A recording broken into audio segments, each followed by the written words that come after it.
Əliyev Məmməd, Müdafiə Nazirliyinin Poliklinikasının həkimi. Deməli, 20 aprel tarixində 286 sayılı məktəbdə dərs vaxtı, 3-cü dərs vaxtı, riyaziyyat dərsi vaxtı müəllimlər içəridə ola sinifdə cinayət hadisəsi baş vermişdir. Cinayətkar Turan adında şagird oğlumun arxasına xəlvəti keçərək xaincəsinə üzərinə yanacaq töküb alışqanla yandırmışdır və gülərək sinifdən çıxmışdır. İçəridə olduğu dövr, uşaqlar da içəridə olduğu dövr belə bir ağır, xüsusi amansızlıqla törədilmiş cinayət baş vermişdir. Bu cinayət dərs vaxtı olmuşdur. Bu hardasa qıraq yerdə, məktəbin arxasında olmamışdır. Sinifin içində dərs vaxtı baş vermiş cinayətdir.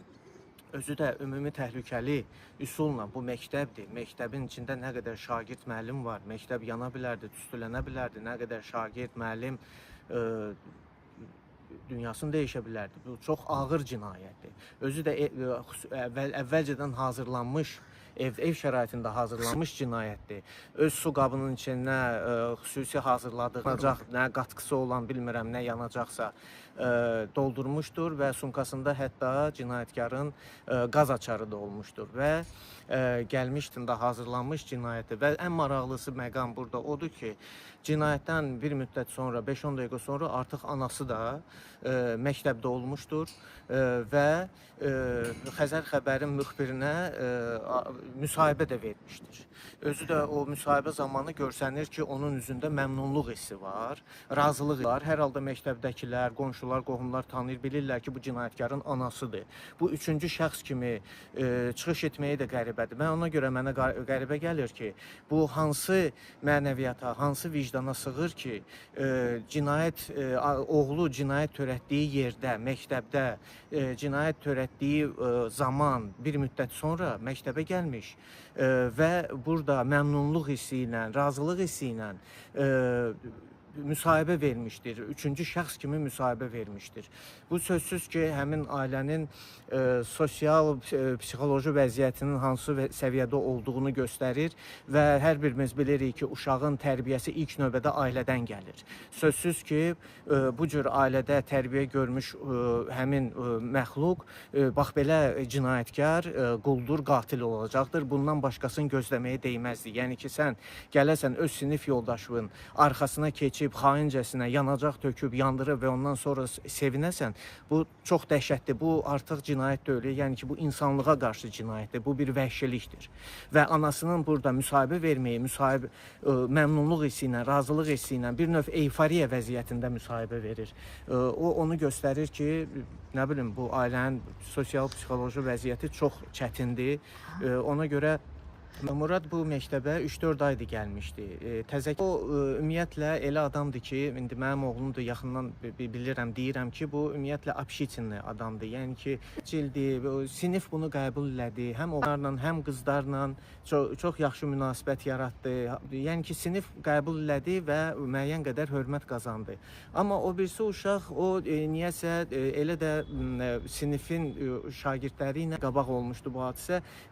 Onu göstərir ki, bunlar necə deyim, xırda bir şeyi qabardıb, şişirdib bir böyük problemi çevirmək istəyirdilər deyənə bu sinifdəki uşaqlar onunla münasibəti elə də sıx olmayıb. Ola bilsin Murad gəlib belə hörmət qazanandan sonra bunda müəyyən qədər antipatiya, qıcıq yaradıb və Murada qarşı nəsə bir qısqanclıq və nəsə bir cinayət törətmək istəyi yaradıb. Özü də bu hadisə olub aprelin 20-si. Biz bilirik ki, aprelin 15-də Türkiyədə dəhşətli bir hadisədə baş verdi.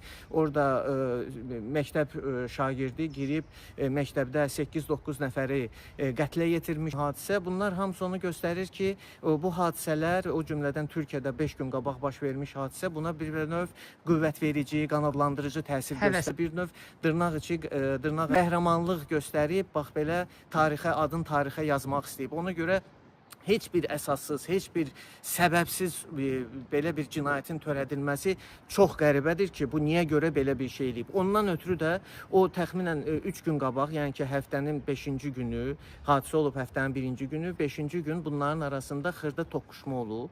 Yəni ki, sinifdə 6 nəfərin iştirakı ilə, hələ sinifdə o yaxınlaşıb, Turan yaxınlaşıb Murada nəsə söz deyib, bu cavabını verib, o qolundan, döşündən vurub, bu cavabını verib, o ayağından, bəli, 17-si 5-ci gün, şənbə bazar məktəb yoxdur, ayağından vurub, Murad cavabını verib, yəni ki, ayaq üstə toqquşma olub, deyim ki, kimsə kimisə sürüyüb yerlə, bir şey olur, yəni ki, bu insidentə görə, yəni ki, bunu səbəb gətirmək, bu sadəlövlükdür, bu müdaxilə eləməyə ola bilsin zamanları olmayıb, vaxtları olmayıb, heç kəsin ağlına gəlir, onu da hətta Zaoş da deyib ki, suyu niyə tök, olsa o iyi hiss eləməyib və deyib ki, suyu niyə tökürsən Muradın üstünə, hələ həmin dəqiqə onu deyən zaman alışqanı götürüb vurub, yandırıb. Çox hündürə qalxıb, hündürə qalxmır, amma hadisə şahidlərinin dediyinə görə o sinifdə nə qədər uşaq olub, 30-a yaxın uşaq olub. Onlar dəhşətə gəlmiş, dala patoloqaca, əlbəttə onlar da çəkmiş şəxslərdir, qorxublar. Dəhşətli bir hadisədir. Sən sinifdə, hələ dərsin ortasında, müəllimin önündə, uşaqların yanında bu hadisənin törədilməsi bu dəhşətli bir şeydir. Alov patoloqacan qalxırdı. Yəni ki, onu çox çətinliklə həm Zaoçun iştirakı ilə, həm də ilk növbədə mən qeyd eləmək istəyirəm Quluzadə Ayaz sinif yoldaşı böyük qəhrəmanlıq göstərib, halal olsun ona. O heç nədən qorxmadan yaxınlaşıb və Muradın söndürülməsində iştirak edib. Özü də xəsarət alıb. Özü də əli yanıb, travma alıb, əməlli başlı. Yəni ki, o Ayazın müdaxiləsi, qəhrəmancasına olan müdaxiləsi olmasaydı, bəlkə də Murad bizim indi aramızda deyil idi. Yəni ki, həyatda qalmayacaqdı. Onun qəhrəmanlığı sözsüz ki, bu tarixə düşəsi bir şeydir ki, hamı qorxduğu, qışqırdığı dövrdə bu yaxınlaşıb, əli ilə çalışıb söndürsün, öz əlini də yandırıb, travma kitabına düşüb, həmin o yanıq xəstəlikləri xəstəxanasına sarğı neçə dəfə gedib sarğısını dəyişiblər, əli əməlli başlı yanmışdı. Mən buradan ona əlbəttə ki, öz minnətdarlığımı bildirirəm, halal olsun ona, yəni ki, o Ayazın müdaxiləki Muradın durumu çox çətin və ola bilsin, indi aramızda olmayacaqdı. Murad 31 gün reanimasiyada qalıb, 37 gün xəstəxanada qalıb. Yəni ki, vəziyyəti hazırda onun müalicəsi davam etdirilir, hələ o yaraları tam sağalmayıb, onun sarğıların qoyuruq, dəyişirik. Yəni ki, xəstəxanada şərait elə də olmadı. Mən özüm də həkiməm. Həkimlərin verdiyi təyinat əsasında özüm evcəni davam etdirirəm. Hərəkətləri hələ məhduddur. Əllərin, qolların, çiynin, boynun hərəkətləri məhduddur. Bunlar sözsüz ki, müddətli reabilitasiya prosesləri getməlidir, müalicə tədbirləri getməlidir. Plastik əməliyyatlar, harda ki, dəri çox dərin zədələnib, orada plastik əməliyyatlar olmalıdır. Yəni ki, çox çətin bir duruma düşmüşdür. Şükür Allah'a Murad, indi onu da demək istəyirəm ki, mən bir ilk növbədə qan verən, yəni ki, bizim 3 dəfə aksiyamız keçirildi. Hadisə olub aprelin 20-si, aprelin 21-i, mayın 2-si və 16-sı. 3 dəfə Hematologiya İnstitutunun nəzrində olan qan bankında qan vermə aksiyaları keçirildi. O qan vermə aksiyalarında iştirak edən hər bir kəsə öz dərin minnətdarlığımı bildirmək istəyirəm. Onlara çox sağ ol deyirəm ki, onların da zəhməti, əməyi olub ki, Murad indi həyatda qalıb. Yəni ki, onların zəhməti böyükdür. Eyni zamanda təhsil idarəsindən Anar müəllim, Qədim Əliyev Anar müəllim tez-tez zəng eləyib maraqlanırdı. Heç olmasa, yəni ki, başqa mən Təhsil Nazirliyindən, Təhsil İdarəsindən kimisə görmədim, bilmədim xəstəxanaya və o aradan bir zəng eləyib maraqlanırdı Muradın durumu ilə və eyni zamanda o qan vermə aksiyalarında aktiv iştirak edib Təhsil İdarəsinin işçilərini həmin o aksiyalarda iştirak etməsini tövsiyə etmişdi. Ona da öz minnətdarlığımı bildirirəm. Hal-hazırda dünənə qədər çox zəif aparılırdı. O hal-hazırda aparılır Samal rayon prokurorluğu və polis idarəsinin istintaq şöbəsində. Çox qəribəsi odur ki, cinayətkarın telefonu hamıya məlumdur, nömrəsini də biz bilirik. Amma müstəntiq mənə deyib ki, telefonu yoxdur. Sizi də məlumdur. Onun TikTok platformasında yazışmaların da və hansı ad altında yazdıqları da bilinir. Hər şey məlumdur. Yəni ki, bu öz yazışmalarında da müəyyən çox belə necə deyim, təhlükəli təhlükəli anlayışlar verir orada, öz yazışmalarında aydın məsələdir ki, bu cinayəti müəyyən müddət ərzində planlaşdırırmış. Yəni ki, bu qəflətən 2-3 gün ərzində əmələ gələn fikir deyil. Sadəcə olaraq ola bilsin Murada qarşı müəyyən qədər antipatiyası yaranıb, səbəbsiz yerə. Yəni Muradın sinifə gəlib, sinifdə hörmət qazanmağı, həm qızlarla, həm oğlanlarla yaxşı münasibət, isə kommunikasiyasının zəif olmağı müəyyən qədər qısqanclıq hissi yaradıb. Mən elə başa düşürəm. Başqa bu hamı məndən soruşur ki, axı bu nə hadisədir, belə bir dəhşətli, belə bir cinayət. Axı hamı evladın məktəbə bu təhsil ocağıdır. Məktəbə göndərir ki, təhsil alsın. Bura konslager deyil. Adamı diri-diri yandırsınlar. Bu nə dəhşətli hadisədir. Görəsən nə hadisələr baş verib ki, burada belə bir ağır cinayət törədilir. Yenə də mən belə başa düşürəm ki, Türkiyədə olan hadisələr və Azərbaycanda olan hadisələr, bunlar hamısı onun psixoloji vəziyyətini daha da kəskinləşdirir. Hazırda onun cinayət şeyi 126.4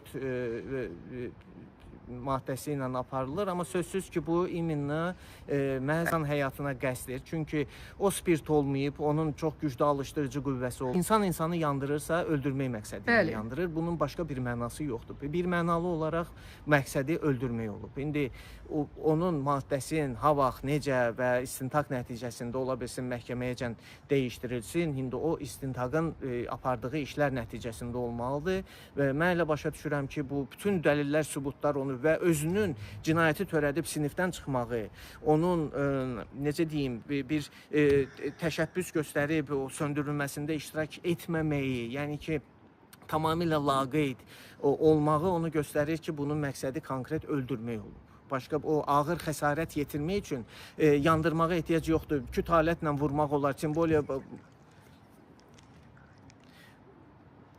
küt alətlə vurmaq olardı, nə bilim, nəsə bir başqa bir cinayət törə, amma bunun yandırmağı sözsüz ki, göstərir ki, bu imini öldürmək məqsədi ilə eləmişdir. Yerlərdə baş prokurorluqda, həm Bakı şəhər prokurorluğunda olmuşam, həm Azərbaycan baş prokurorluğunda olmuşam və orada öz ərizələrimi vermişəm. Nəticədə həm qəbulda da iştirak eləmişəm, həm şəhərin prokuroru cənab Elşən müəllim Abbasovun və Respublika Baş Prokuroru cənab Kamran müəllim Əliyevin qəbullarında olmuşam. Orada biz öz fikirlərimizi, öz düşüncələrimizi bildirmişik və fikir mübadiləsi olub ki, bu cinayətin araşdırılması, düzgün araşdırılması üçün əlimizdən gələni eləməliyik ki, haqq ədalət öz yerini tapsın. Çünki sözsüz ki, hər kəs öz əməlinə görə qanun qarşısında cavab verməlidir, bir mənalı olaraq. Heç kəs, mən qanundan ali deyiləm, qanun hər kəsdən alidir. Ona görə inanıram ki, bu cinayətkar qanun çərçivəsində öz cəzasını alacaqdır, bir mənalı.